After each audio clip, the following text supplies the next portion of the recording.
Round 6 of Super Rugby kicks off on Friday morning at 8:35 with a game between the Highlanders and the Hurricanes. I'm joined in studio by Sport24 editor Gary Namney and chief writer Rob Howing to preview this weekend's action. Gents, good afternoon. Afternoon, Nick. We've got 2 Friday games, 3 Saturday games and a Sunday game. Gary, I'm going to start with you. Highlanders versus Hurricanes. Hurricanes, the only unbeaten side in the tournament so far. They're lying second overall. Right. Highlanders really seem to be on the rebound. They're certainly hitting their straps, and that's probably the game of the weekend, even though the Sunday game you mentioned between the Waratahs and the Brumbies, all Australian conference game, also stands out.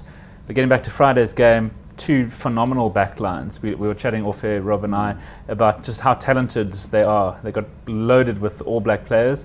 So really expecting a spectacle, very tough game to call. It's played indoors in the Forsyth Bar Stadium in Dunedin, so even though it's probably going to be freezing cold outside, the weather won't have any impact on the match. Expect a running, open game of rugby. Hopefully lots and lots of tries. They'll be looking for the bonus point try, both sides for sure. Very, very difficult game, as I say, to call. I'm sort of on the fence a little bit about this one. I might just be leaning towards actually the Hurricanes keeping their unbeaten streak alive, even though I'm pretty sure every team is going to lose once, maybe even twice in this tournament. But I see them going 5 for 5 after this weekend, but very, very close. Maybe 1 or 2 points in it. Rob? Yeah, I'm with Garen on that one. I also thought long and hard about it. They've had some quite high-scoring games in the past, as you'd expect, as Garen mentioned, with teams with playing such a sort of fluid style of rugby when their backs are able to get going. So I think defences will be challenged sort of across the board in that game.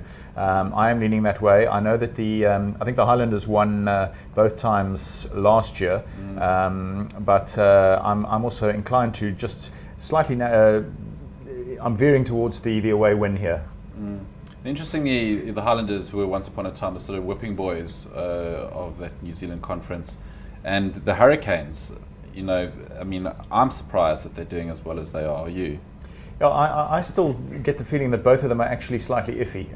I'm not. What I'm saying is I'm not absolutely certain that the Hurricanes are going to sort of finish top of the table. They've had a runaway start, but we've also seen a few teams in the past get sort of good, almost runaway starts. South African-wise, you can think Stormers have had a couple of seasons where they've won sort of 6 out of 6 or thereabouts. Sharks have also had a couple of sort of belting starts, and then this competition, we all know that it is very, very difficult to get on a roll and stay there. You don't stay on the roll. Eventually, the wheels come off, and then you find that once they've come off the one week, they might come off the next week as well, and then people start sort of rebalancing. Their thoughts about you. So no guarantees. But I will say this much: if the Hurricanes do win it, they're sitting quite pretty because they stretch that unbeaten record by another week, and they really will have to. We will have to sit up and take notice of them. Go next up. First South African team in action. The Lions travel to Melbourne, I believe, for the first time to play the Rebels. The entire back row has changed except for Lionel Mapu, and they've also changed the entire front row. So lots of changes in the Lions side. Obviously, after that hiding they got against the Crusaders last weekend. Yeah, look, I think they're going to struggle again this week, even though it might be more competitive. Last week, as you mentioned, the Crusaders, were all over them. Even though the scoreline did, I think, flatter the Crusaders a little bit. They scored 14 unanswered points in a 10-minute spell when the Lions were down to 14 men. And then they scored a late intercept try as well, which sort of blew out the scoreline a bit.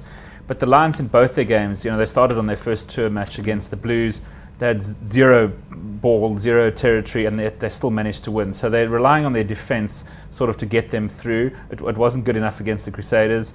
The Rebels, for their part, haven't actually been that bad. I've been quite impressed with a couple of their performances to date. They're coming back from a victory against the Force in Perth, flying all the way across Australia. They're going to be tough to beat in Melbourne. There's some really good players playing for the Rebels these days. They certainly, when they started out in Super Rugby, were the whipping boys of the Australian conference. But now they sort of established as sort of like second, third, perhaps best in that conference. I think the Lions are going to lose. I think it's going to be a bad weekend for South African rugby. In fact, I can't see us winning more than 2 out of our 4 games, maybe even only 1, depending on what happens in the Sharks-Chiefs game. But I see the Lions going down, and I see them going down by as many as 15 points in this match.